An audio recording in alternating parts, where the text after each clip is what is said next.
Good morning, everyone, and welcome to our annual housing management update for 2023. It's great to have so many of you joining us today.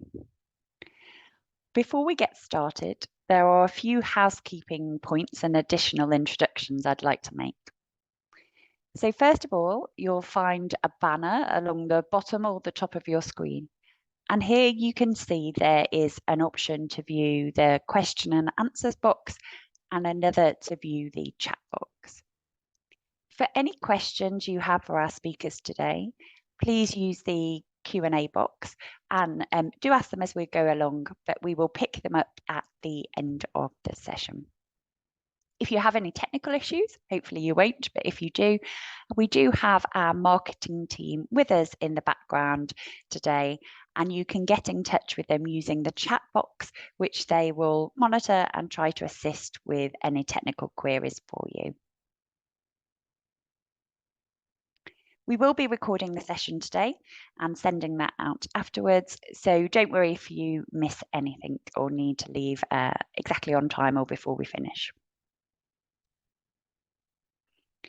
So to introduce our team today, in case you don't know them, my name is Emma Hardman. I'm a partner here at Anthony Collins, where I lead the housing management team. And I'm joined today by two of my colleagues, two associates within the housing management team, Joanne Wright and Penny Bournes. And we'll be delivering the session between the three of us today. So all picking up different parts of the session. I have the job of controlling the slides.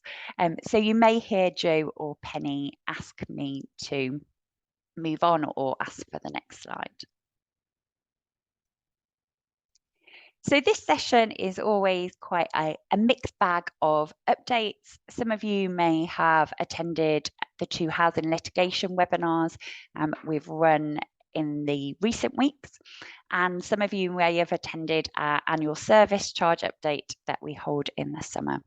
So this is a roundup of the other housing management changes for the year. So as I say, is quite a mixed bag. So we'll be kicking off with rents, and then we'll move on to building safety that Joe will be discussing, and building safety and the Building Safety Act and the impact in terms of service charges and some of the steps you need to take as a landlord is probably one of the most complicated updates we've had over the past year. So we'll be looking at that. We'll then move on to some other legislation that has come into force or is about to come into force. We'll look at some useful cases and how they may affect your role and the principles that you need to apply from that. And then we will finish looking ahead to some of the changes we expect in the near future. We then, as I say, will pick up your questions at the end. You will, however, have seen our details on the previous slides. So if you do have any questions that arise after the session, then please do get in touch with us. So within the slides, we have mentioned some abbreviations just to keep the slides as short as possible. So the Common Hold and Leasehold Reform Act 2002, we refer to as the 2002 Act. The Building Safety Act 2022 is the BSA. The First Tier Tribunal Property Chamber is the FTT, and that applies in England only currently. We then have the Upper Tribunal that hears appeals from the FTT or the Rent Assessment Committee in Wales, and then we have the Court of Appeal, which we've shortened to CA. We have included some hyperlinks in the slides that are indicated by underlined text. So when you receive the slides, you'll be able to click through on those to the guidance that we talk about. And finally, where we have covered case law, we have included a case reference. So you could Google that later on and read the case in full, should you so wish. Great. So we'll now kick on with the webinar. So rents. Now, rents for 2023-2024 were obviously unusual in that we had the rent cap applying through the rent standard, and then a voluntary shared ownership rent cap for shared owners for those organisations that chose to apply it. This year, so far as we know, there is no cap. So we've now had the September Consumer Price Index figure published at 6.7, which means maximum increases in rent will be 7.7%. And as a reminder, for social rent, that 7.7% limit applies to the net rent element. It doesn't apply to your service charges, although under the policy statement on rents, you are encouraged to limit service charges increase to that amount as well. But there may, of course, be reasons why that's not possible.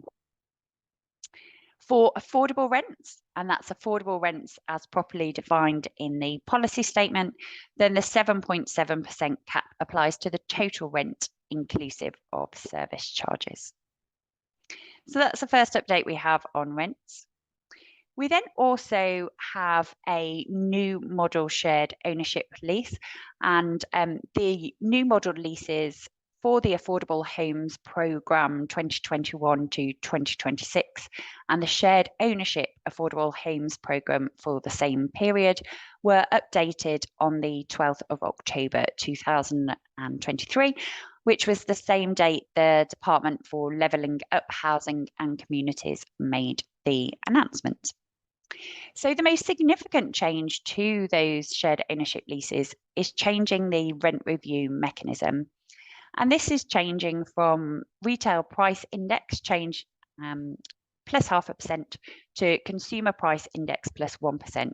And that is very much to mirror the approach in the rent standard for social rent.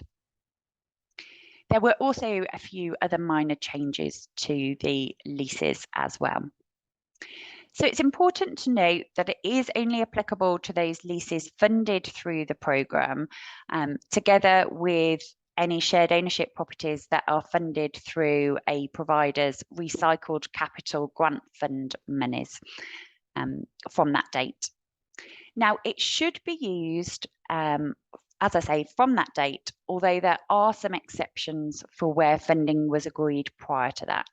So the capital funding guide has been updated to reflect the conditions for where that exemption would apply. Now, interestingly, the guidance also says that whilst a provider isn't bound to change existing leases, it may want to consider doing so, and it wouldn't need Homes England consent to do so. However, I think it would be interesting to see the viability of that, given that change would require the consent of the leaseholder, plus any funders. So that may be their own mortgage company, or it may be your funders, should you have funding on those particular properties. So it'll be interesting, I think, as I say, to see whether anybody progresses that.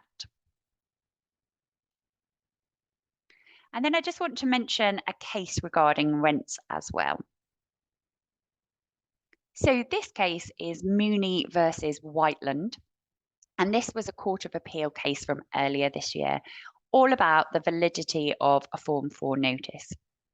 Now, this particular case involved a private landlord and tenant, and the issue arose in relation to rent arrears.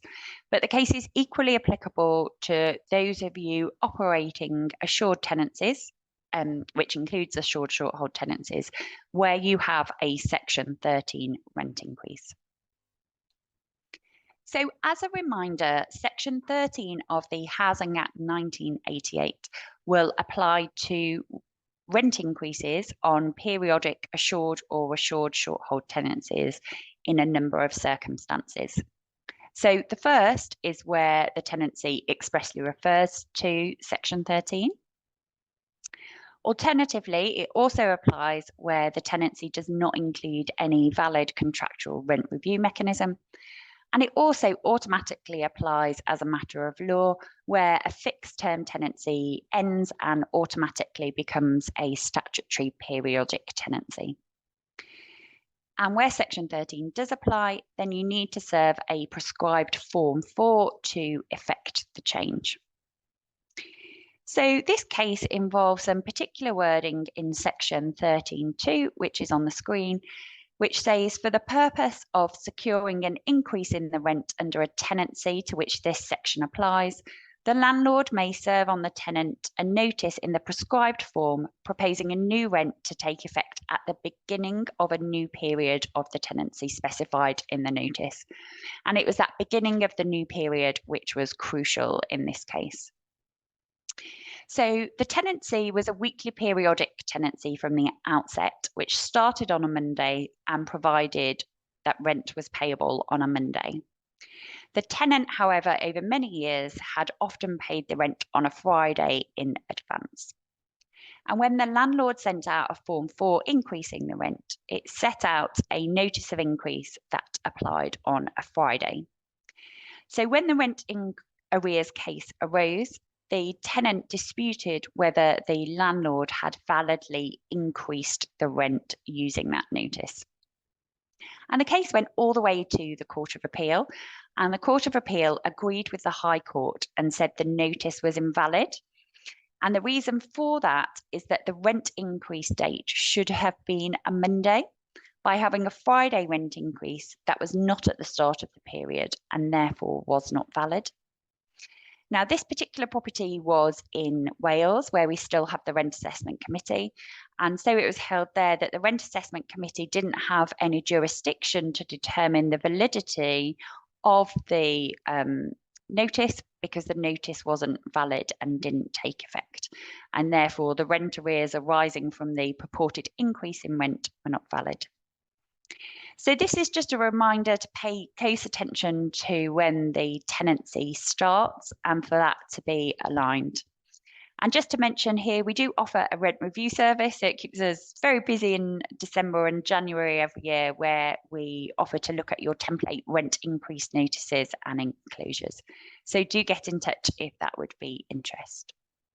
I'm now going to hand over to Jo. Thank you, Emma. This section, as Emma said, focuses on developments relating to the Building Safety Act 2022, which we refer to as the BSA in this webinar, on the recovery of service charges. As you may be aware, the BSA was passed last year on the 28th of April 2022, and a number of sections relevant to service charges came into force on the 28th of June 2022. Just note that significant parts of the BSA only apply to buildings in England, so Wales, as a devolved nation, is largely making its own arrangements in relation to building safety. So in the context of housing management, I'll be focusing today on those updates that are relevant to the recovery of service charges in relation to historical building safety defects, the main provisions for which are found in Part 5 of the BSA in sections 116 to 125 and in Schedule 8. These sections relate to relevant buildings under the BSA, which are at least 11 metres in height or have at least 5 stories and contain at least 2 dwellings. So just to mention other sections that affect the recovery of service charges in sections 112 and 113 within Part 4, relating to ongoing costs in relation to building safety, and section 133 within Part 5, introducing changes to the consultation procedure in sections 18 to 30 of the Landlord and Tenant Act 1985, aren't yet in force, except for the purpose of making regulations. So a new section 119A has recently been introduced into the BSA, which relates to qualifying leases and lease extensions. You may be aware that lease extensions operate as a surrender and re-grant. Without the fix recently achieved by the Levelling Up and Regeneration Act 2023, a qualifying lease actually lost the leaseholder protections on the surrender during that process, due to the way that section 119 of the BSA was drafted.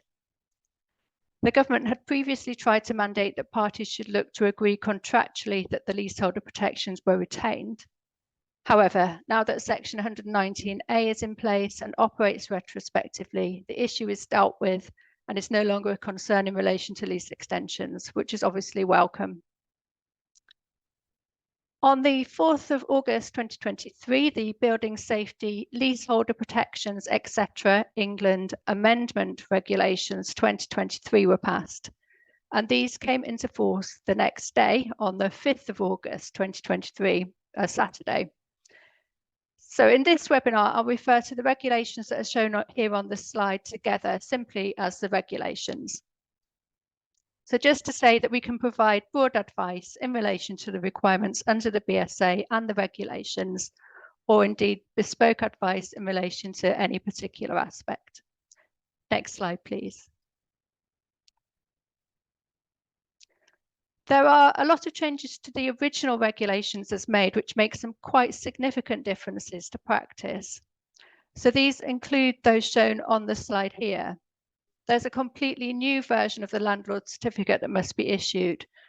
And there are somewhat convoluted provisions to reduce the amount of information and evidence that landlords must provide alongside the certificate, depending on the particular circumstances. There are also updates to the procedure for requesting leaseholder certificates and providing the landlord certificate, with new requirements to provide copies to other specified parties within 7 calendar days. If not adhered to, the landlord will be unable to recover any costs relating to the relevant defect from that leaseholder. So to summarise those requirements, within 7 days of receiving a leaseholder certificate or providing a landlord certificate to a leaseholder, the landlord must send a copy of that certificate to any residence management company, right to manage company, or named manager in relation to the relevant building.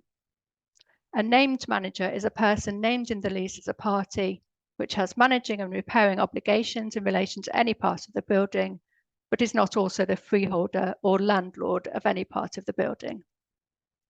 So in addition, in relation to the landlord certificate only, the landlord must also send a copy to any other landlords of premises in the building, again, within 7 days of providing the landlord certificate to a leaseholder. Just to confirm, the definitions of RMC, RTM company, and named manager are found within regulation paragraph 3 of the 2 sets of regulations and are the same in both. And just to conclude, in relation to the amended regulations, they also serve to tidy up the procedure in relation to the new remediation orders and remediation contribution orders under the BSA. But I'll be talking a bit more about those shortly. In summary, they're orders requiring landlords to carry out necessary remedial works to remedy historic building safety defects, and orders requiring other parties to contribute to the costs of those works. Next slide, please. Moving on to the guidance currently available, there is some government guidance for leaseholders, and that has been updated to reflect changes in the regulations. And some of that's likely to be helpful for landlords too, such as a Word version of the new landlord certificate. There is some important new guidance available using the second link regarding remediation orders, which I'll be discussing further when we come to the next slide. Sadly, there's still no government guidance available specifically for landlords to help them understand and apply the new administrative requirements in relation to recoverability of service charges under the BSA, or the regime for receiving and providing leaseholder and landlord certificates. We can advise in relation to these broad areas if needed. The consultation on the slide relates to higher risk buildings under the BSA, which are at least 80 metres in height or have at least 7 stories and contain at least 2 dwellings. Part 4 of the BSA establishes new legal duties for landlords and building owners, or those under a repairing obligation for any of the common parts in the building, to keep their buildings safe. There will be an ongoing cost associated with complying with some of these ongoing building safety duties, which can be passed to leaseholders through the service charge since terms will be implied into occupancy agreements to allow recovery of those costs. Just note that this doesn't relate to the costs of remedying historical building safety defects, recovery of which is subject to the restrictions in the sections that I've been speaking about previously. The consultation therefore relates to the practical operation of regulations that are expected to be published under sections 112 to 113 of the BSA, which, as mentioned earlier, are not yet in force apart from the purpose of making regulations. The consultation asked for views on policy proposals to ensure transparency to leaseholders.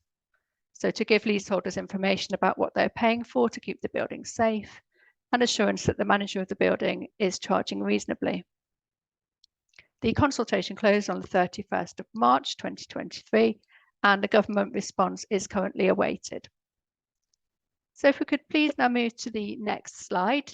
This introduces the final 2 slides in this section, where I'll be discussing 2 recent cases over the past year where a remediation order and a remediation contribution order were granted, and then finally cover a very recent upper tribunal decision of interest. So a remediation contribution order is a new type of order that can be made under the BSA, requiring other parties to contribute towards the cost of remediating historical safety defects. On the 13th of January 2023, the FGT decided an application where the leaseholders sought remediation contribution orders against the landlord and developer under Section 124 of the BSA. In this case, the application was ultimately not opposed by the landlord and developer, and the FGT made remediation contribution orders requiring the landlord to pay the leaseholders a total sum of almost £195,000. As the case was not contested, the interpretation and application of the just and equitable test that the FGT must apply when deciding whether to make a remediation contribution order was not considered in detail. Those legal arguments should hopefully be developed in contested hearings of other applications that are due to be heard soon. One such case that's been brought by Triathlon has been heard by the tribunal last week, and this should assist when considering the likelihood of such applications being successful.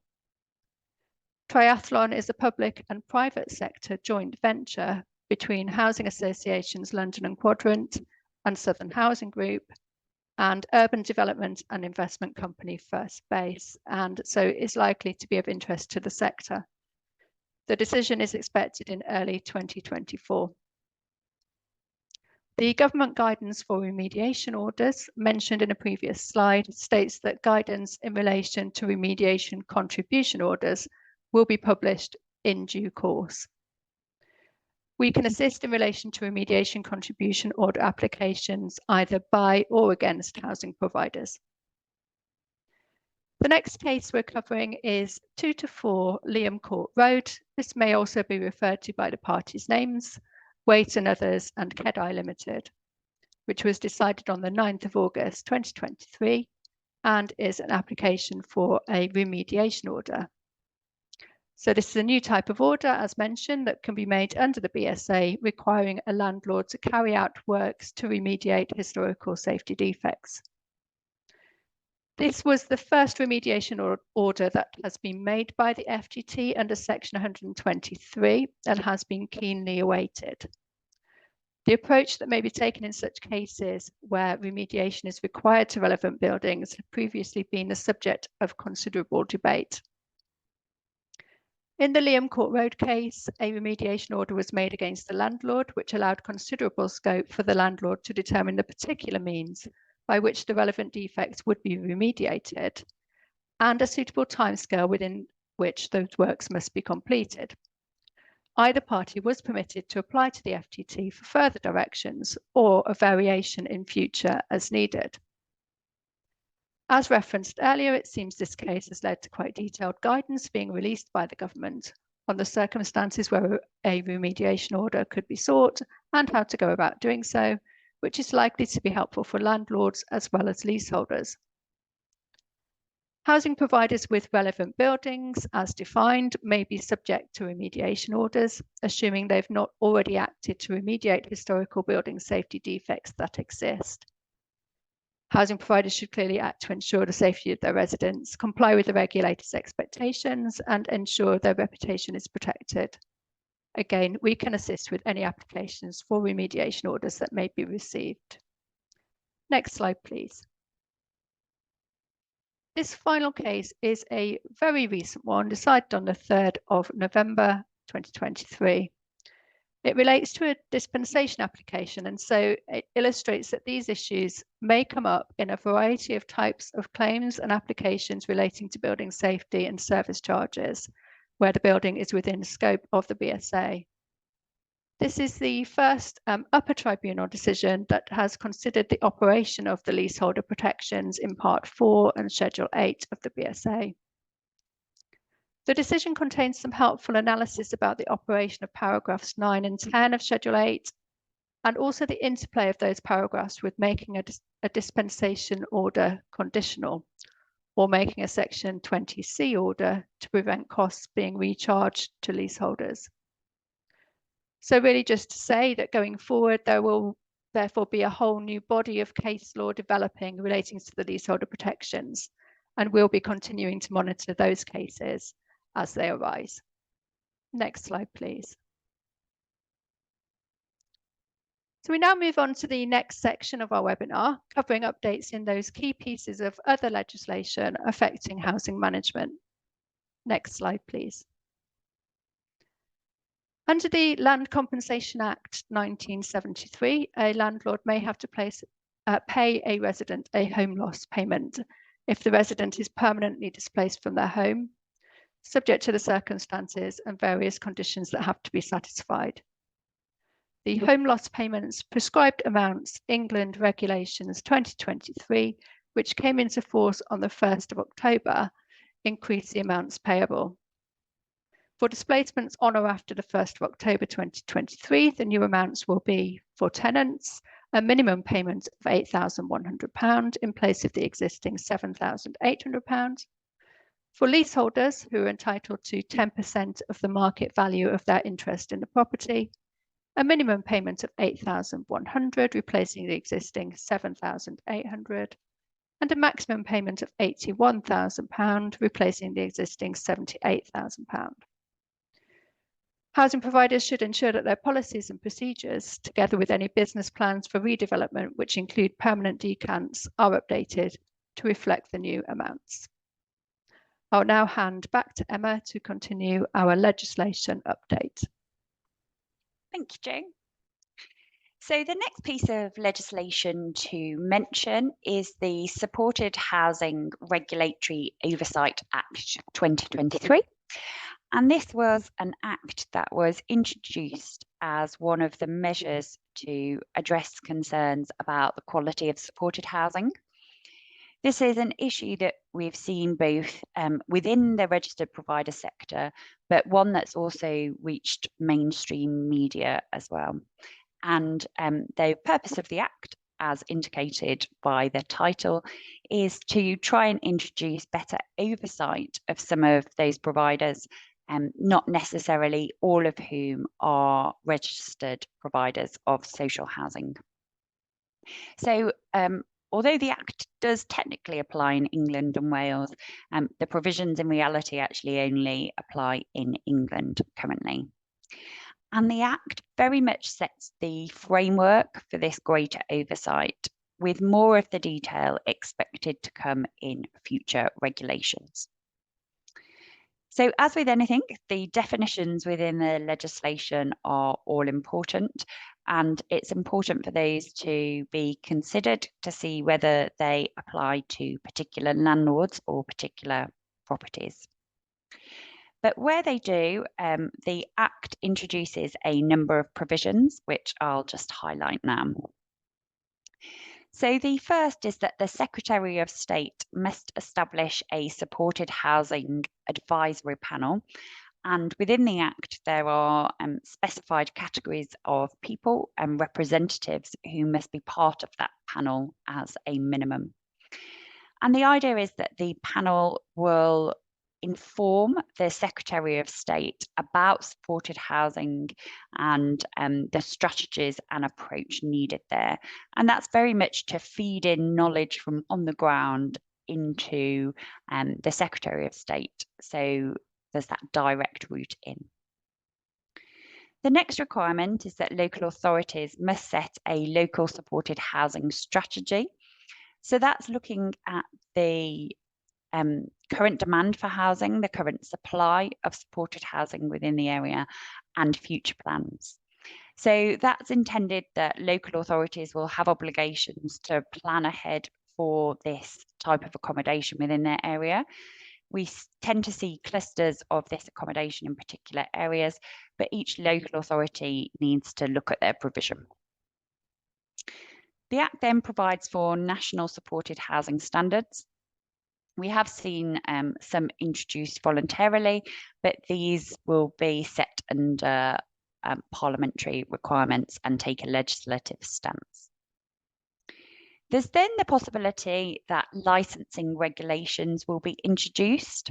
Whilst the Act does say maybe, we very much expect that these will be taken, these powers will be taken advantage of, and that licensing regulations will be introduced.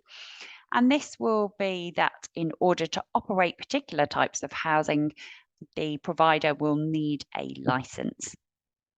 The devil will be in the detail as to whether there'll be any exemptions there. So potentially for private registered providers in the same way that there is for some of the HMO regulations and licensing there. So we await to see what's there. But when a license is then issued, the conditions of that license must be complied with. And that will be enforced again at a local authority level.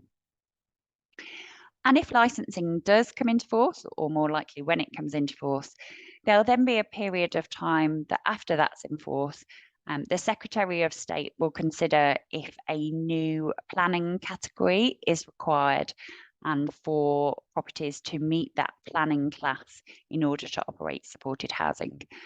The government were reluctant to introduce this straight away to see whether actually the licensing regime will be sufficient to address the concerns.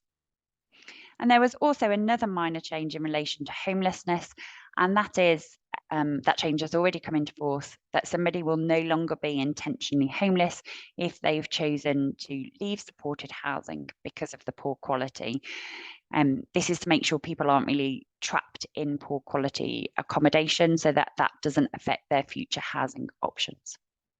So if you're a local authority, you'll be responsible for a lot of this implementation. So you may have already started on the strategy and it's keeping alert to any regulations that then come into force. If you are a private registered provider or a landlord providing this type of accommodation, you may want to liaise with your local authority to input into the strategy.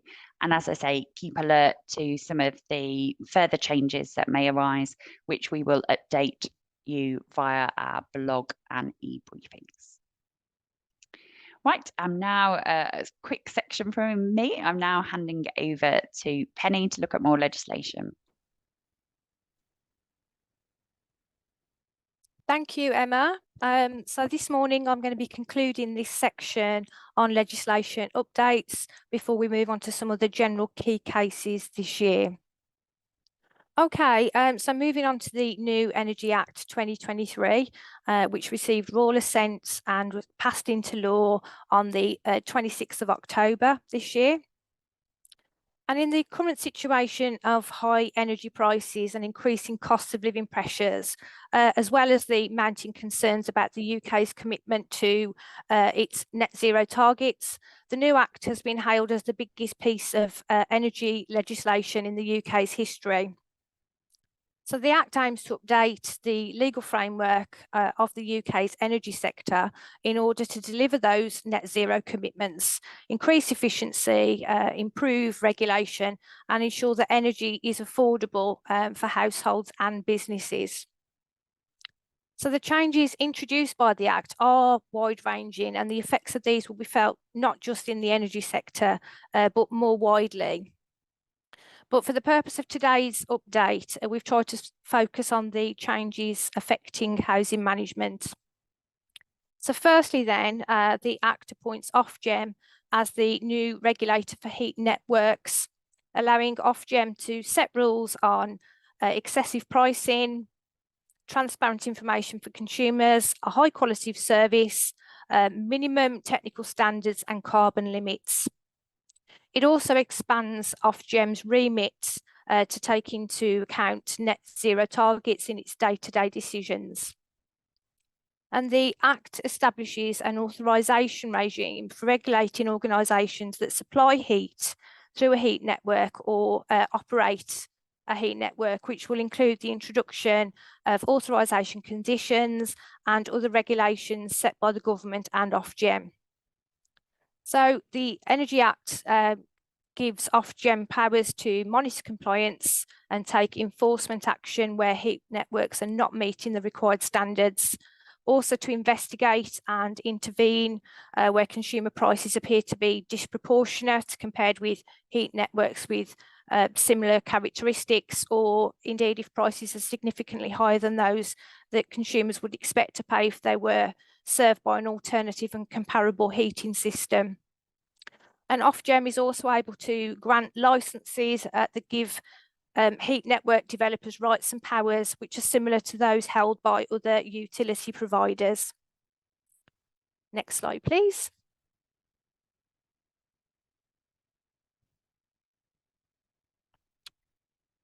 So the Act also introduces powers to enable heat network zoning in the UK. And heat network zoning is a key element of the UK's net zero strategy, and new regulations will give the government powers to implement heat zoning in the UK. New measures will allow central and local government to work with the industry to identify and designate areas where heat networks are the lowest cost solution for decarbonising heat, recognising that some areas will lend themselves well to heat networks because, for example, a building density and the availability of heat sources. And within a heat network zone, new buildings, large public sector and other large, mainly non-domestic buildings and domestic buildings that are already communally heated will be required to connect to a heat network within a specific time frame. There'll also be a requirement for heat networks developed in zones to meet a low carbon requirement. Finally, the Act gives the Secretary of State the power to make changes to the 2012 Energy Performance of Buildings regulations in relation to the assessment, certification and publication of energy performance certificates, including new buildings and the restriction of the disposal of a building where no such assessment exists. There's also the power to impose new civil penalties when certificates are not provided when required by the legislation. So although the Act has been given royal assent, most of the provisions are not yet in force and will require the passage of regulations to flesh out the detail. So watch this space. The Act, though, does bring large-scale changes, so authorities, housing providers and others with an interest in district energy and heat should pay close attention, and we will, of course, keep you informed of any significant updates to our regular blogs and e-briefings. So do make sure you're signed up to receive these on our website so we can keep you up to date here. Next slide, please. Okay, so moving on to the Telecommunications Infrastructure Leasehold Property Act 2021, which was passed to improve access to broadband services for those who live in blocks of flats and apartments. Now, the Act was substantially brought into force on the 26th of December last year, and it's since been fleshed out by a series of regulations. And the Act inserts a new Part 4 into the Electronic Communications Code 2017, which allows telecommunications operators to apply to the FTT for an order to be made to impose an agreement that allows operators to provide electronic communication apparatus to essentially blocks of flats where the landlord is unresponsive or uncooperative. Under the Act, before an application could be made to the FTT, the operator must first serve a series of 4 notices on the landlord in a prescribed form, which the landlord has not responded to. And regulations made under the Act prescribe certain time periods that must lapse between service of the respective notices by the operator, as well as a deadline of 42 days from serving the final notice to making an application. Also in May this year, a practice direction was published specifically relating to making applications under Part 4A of the Code, which operators must comply with. If the operator doesn't comply with the practice direction, the FTT is able to strike out all or part of the application. And the practice direction also prescribes a new form ECC1 for making applications here. Next slide, please. So the FTT will make an order for agreement if it's satisfied that the requirements for making the order are met. So have all the notices been served within the prescribed timescales, etc.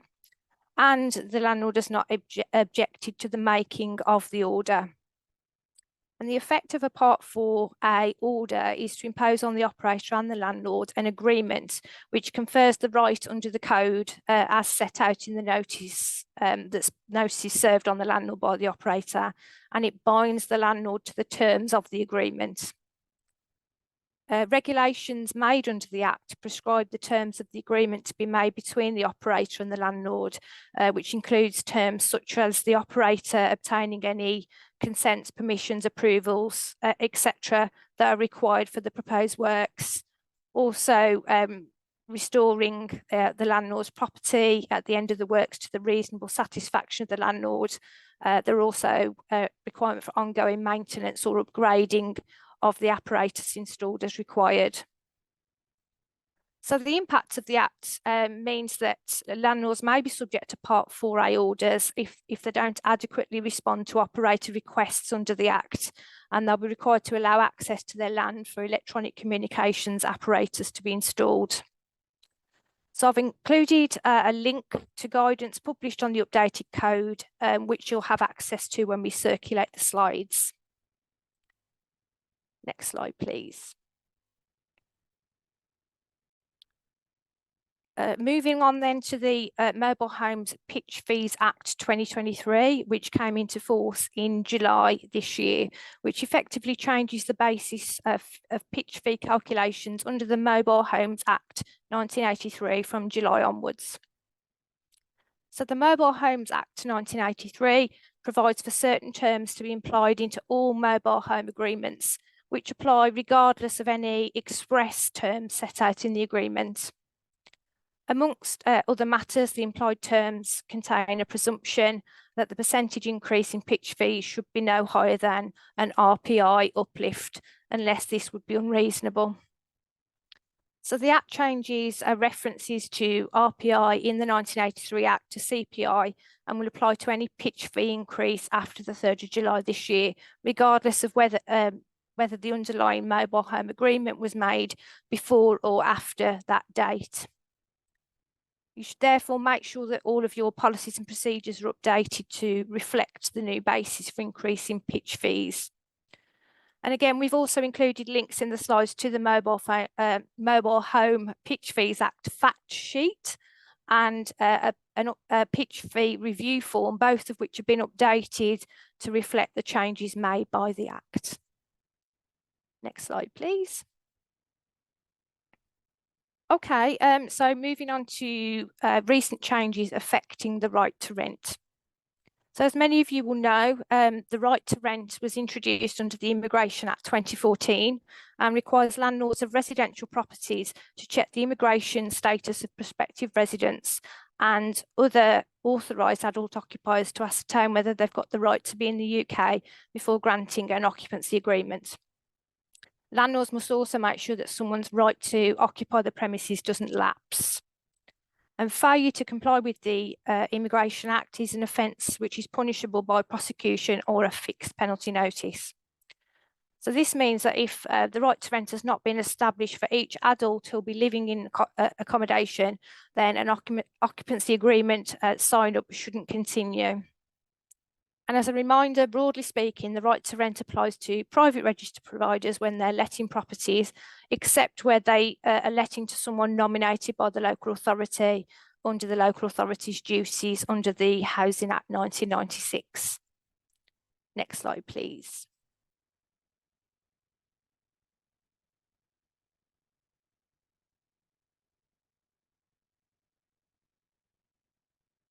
So as mentioned on the previous slide, the Immigration Act 2014 makes it an offence to knowingly or recklessly let accommodation to a person who doesn't have the right to rent. And in the UK, offences under the right to rent provisions can be punished by prosecution or by fixed penalty notice. At the moment, fixed penalties are set at £80 for a lodger and £1,000 per other occupier. The government does, though, plan to increase those sums to £5,000 and £10,000 respectively, with second offences attracting penalties of up to £10,000 and £20,000 respectively. So in order to give effect to this intention, a draft order, the Immigration Act 2014 Residential Accommodation Maximum Penalty Order 2023 was published last week to increase the maximum penalty that may be imposed, set out in the Immigration Act, from £3,000 to £20,000. So this order is due to come into force on the 22nd of January next year. Following this, Section 7 of the Home Office Code of Practice on the right to rent, which accompanies the legislation, will of course need to be updated to amend the fixed penalties for the specific categories of breach, i.e. change the penalty for lodgers to £5,000 and other occupiers to £10,000, etc. Next slide, please. So moving on to right to rent guidance. So as a reminder, the right to rent involves checking the documentation of adults who will be living in the accommodation to prove whether they have a right to live in the UK. And since our last housing management update, there have been a number of amendments made to the government guidance for landlords on carrying out right to rent checks to reflect changes in law and current practice. And a link to the latest guidance, last updated on the 18th of October, is set out on the slide, which will be distributed after this session. So we've set out on the next few slides the main updates that have been made to the guidance. These include the end of the temporary measures permitting adjusted checks during the COVID-19 outbreak, which ended on the 30th of September last year. The updates also reflect clarification for landlords on the use of identity document validation technology and identity service providers to support manual document-based and Home Office online checking service right to rent checks. As the other updates are really for information, I'll leave you to digest these when the slides are sent out. Next slide, please. There's a few more.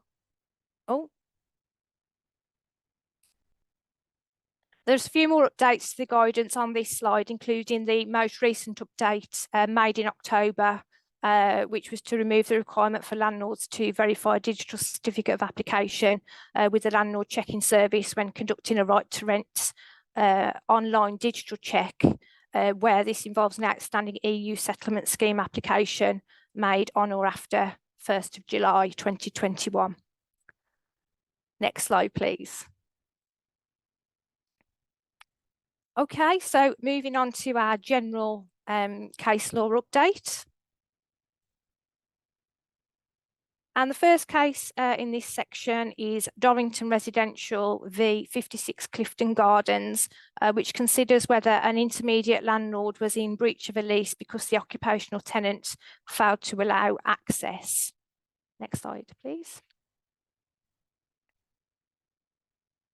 So in this case, Dorrington owned a flat under a head lease, which required Dorrington to allow access to the landlord at all reasonable times in order to examine its condition, so long as the landlord had provided 24 hours written notice to Dorrington. The Dorringtons sublet the flat to an elderly couple who had Rent Act protection. And in early 2021, the landlord wrote to Dorrington's managing agent requesting access to investigate a rodent infestation in the flat. Dorrington's agent informed the landlord that the occupational tenants were vulnerable to infection and that the couple was shielding from the COVID pandemic. And in the circumstances, access was not granted by the tenants. Next slide, please. So a formal notice was served on the 20th of April 2021 at the landlord's offices requesting access on the 21st of May 2021, so 1 month later. And although the notice was correctly served, Dorrington's office was closed because of COVID. No steps to secure access with the tenants were therefore taken by Dorrington, and on 21st of May, the tenants didn't open the door. Following this, no action was taken by the landlord, nor was there any attempt to rearrange. Instead, on the 13th of August that year, the landlord issued an application under section 168 of the Common Hold and Leasehold Reform Act 2002, so the 2002 Act, for a determination to be made by the FTT for breach of the lease by Dorrington. As a reminder, a determination for breach of lease is required before a landlord can take steps to forfeit a lease. This is because section 168 of the 2002 Act prevents service of a section 146 forfeiture notice for breach of covenants unless the court or a tribunal has determined that a breach has occurred or where the leaseholder has admitted the breach. Next slide, please. So the FTT made the determination that Dorrington was in breach of the lease, but Dorrington appealed to the upper tribunal on 3 points.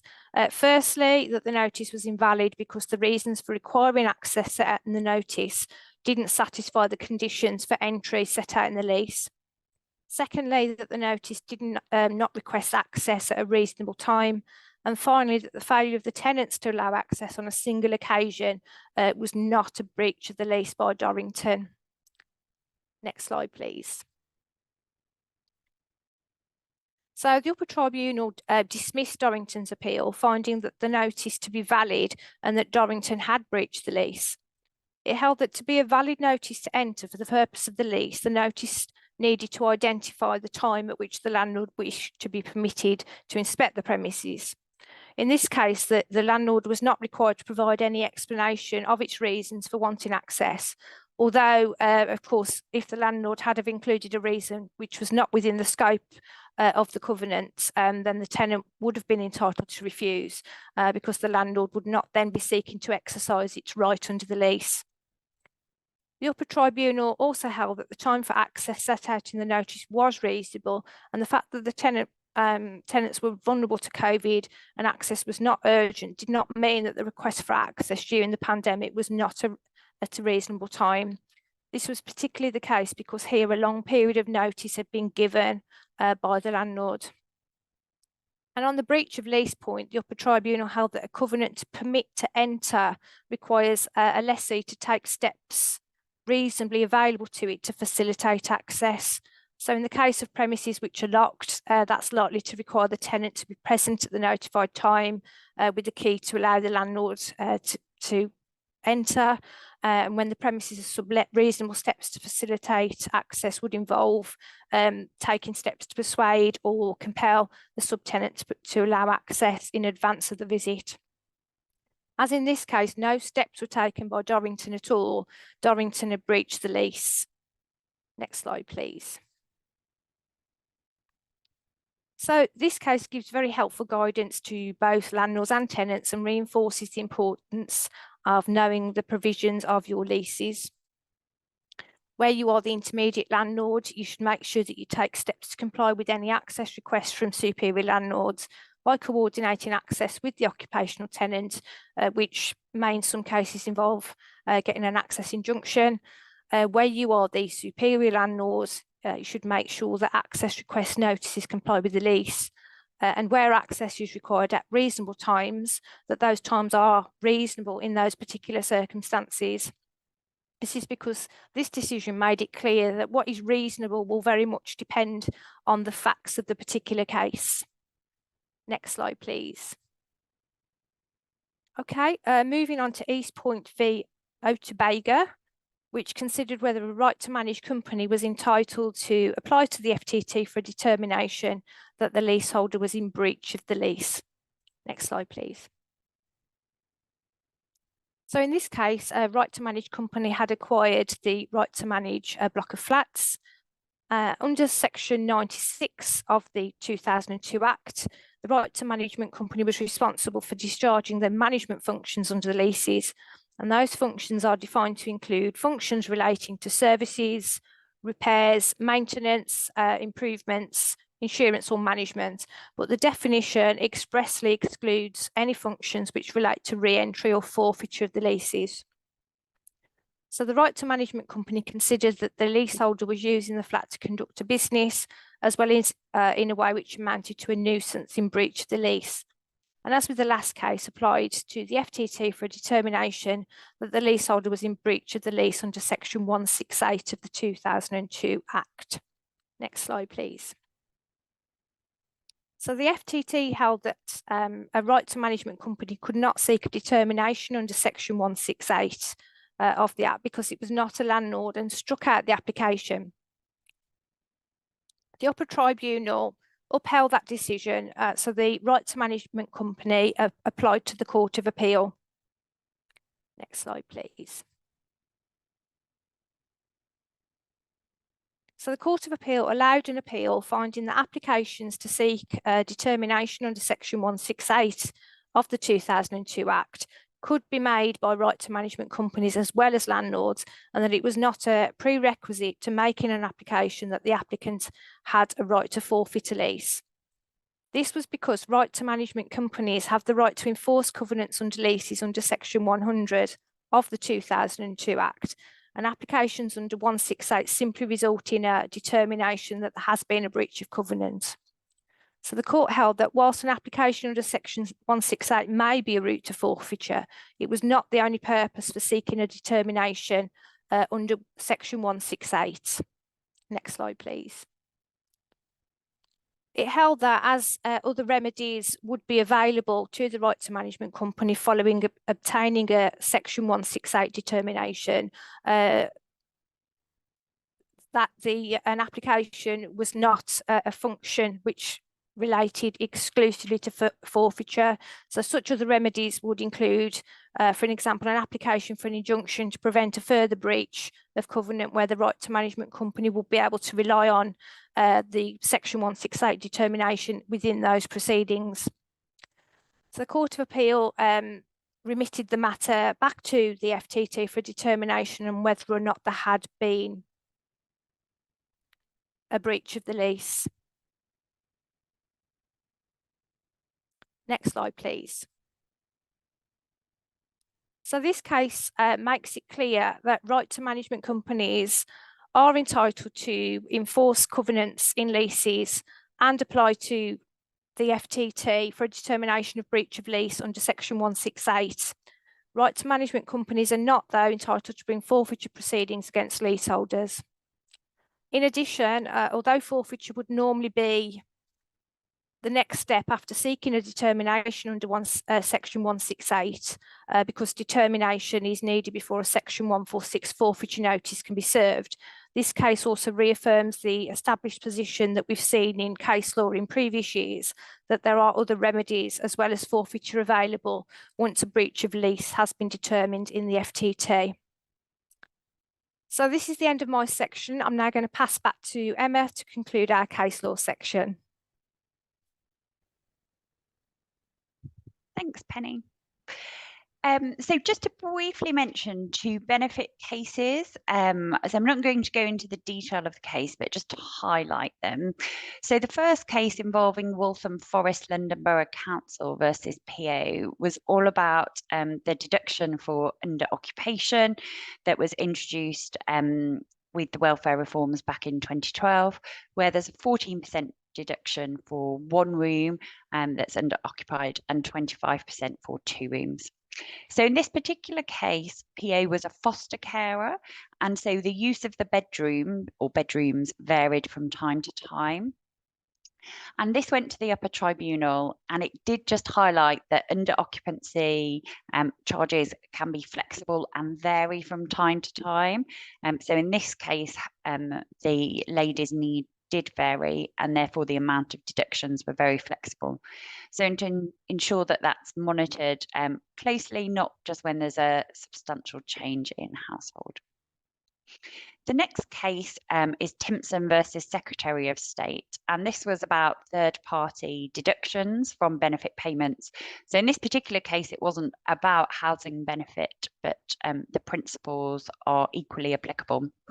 So here, this was a Court of Appeal decision that upheld the High Court decision, and it said before making direct payments to a third party of any benefit payments, the authority should ensure they're contacting the benefit recipient, and the recipient should have opportunity to respond and also to put forward their current position as to the effect direct payments would make on them. And the guidance in this case from the Secretary of State wasn't clear on that and wasn't fully followed. So do bear in mind that if you are requesting any direct payments, so not applicable for housing benefit, but particularly for universal credit, then it's expected that the authority will contact that individual and put forward the current position. I'm sure that would be done in any case, but just to highlight that case. So finally, conscious, as I say, we have run over slightly, but we will be getting slides and the recording ahead. So just looking ahead of some changes that are coming. There is obviously the Renters Reform Bill, which has had huge amounts of press attention. That was introduced last parliamentary session, but has been carried over under the King's Speech to this one. Whilst a lot of focus has been on the abolition of Section 21 notices, there will be changes to tenure and also to rent reviews. So we've done a whole series of e-briefings, and we did some detailed webinars on this earlier in the year, but we will be continuing to update you as the bill passes through Parliament. There has been the announcement that the intention is to wait for the changes until there are changes in the court system. So the timescales at this stage aren't clear, but do look out for that.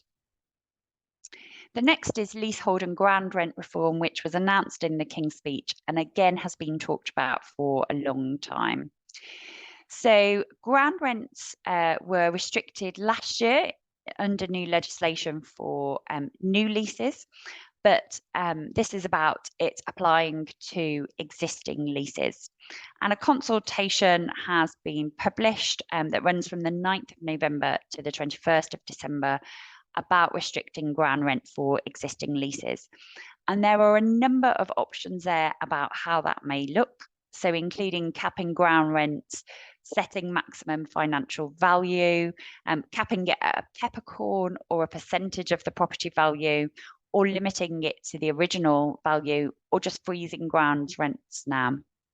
So we await to see the outcome of that consultation that will then be reflected in the Leasehold Ground Rent Reform Bill. The intention is that freeholders wouldn't be compensated for lost income. So if that's going to affect you, then you may obviously want to reply to the consultation.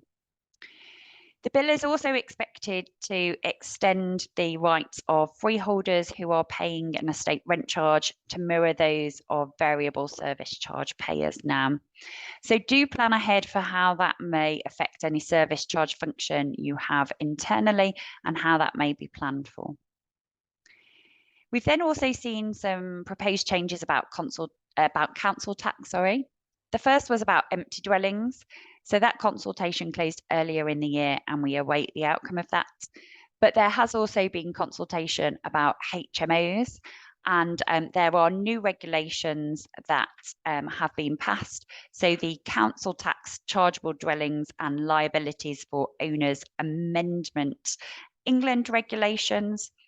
So those now provide that a HMO should be considered as one property rather than lots of individual units within it for the purposes of council tax. And finally, just to say that comes into force on the 1st of December this year. And finally, for those of you who are in Wales, there was a consultation earlier this year about a new tribunal system, and that will align with the English system. So abolish the individual committees and tribunals that we have now and have a unified tribunal system. So if you're in Wales or have properties in Wales, do look out for that. Now we're going to move on to questions. So we have had some come through. We'll spend a few minutes answering these, and then if we're not able to get through them all in 5 minutes, but I think we will come back to you individually where you've raised the question.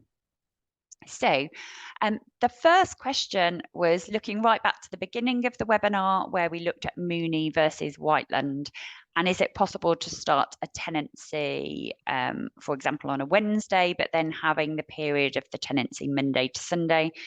So obviously most of you attending will have lots of properties and you ideally want a consistent rent increase date to make that administratively easy for you. Yes, you can allow any day start dates, but still have consistency on the rent increase date.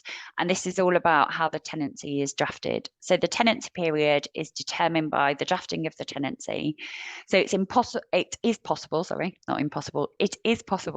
to insert provisions within the tenancy that allows you to have an initial first period and then second periods. So in the example that the person who's raised the question has had a Monday to Sunday for second and subsequent periods. So that is possible. And if you'd like to look at your tenancies in that regard, please do get in touch. So also another couple of questions about rent increases. So this is about the first Monday in April this year being the 1st of April, whereas last year it was the 3rd of April. And does that mean 2 rent increases within a year? And is that a breach of the rent standard? That wouldn't be a breach of the rent standard. The regulator knows that most RPs, not all, operate a first Monday in April rent review, so that's commonly accepted.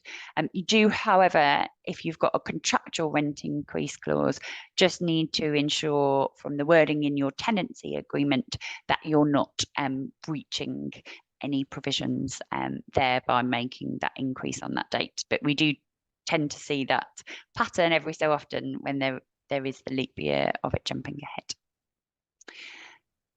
The other question was on rents and about what form of notice to use. So the form of notice is entirely dependent upon the rent increase provision within your tenancy agreement. So I wouldn't want to give specific advice on the webinar without seeing the tenancy agreement.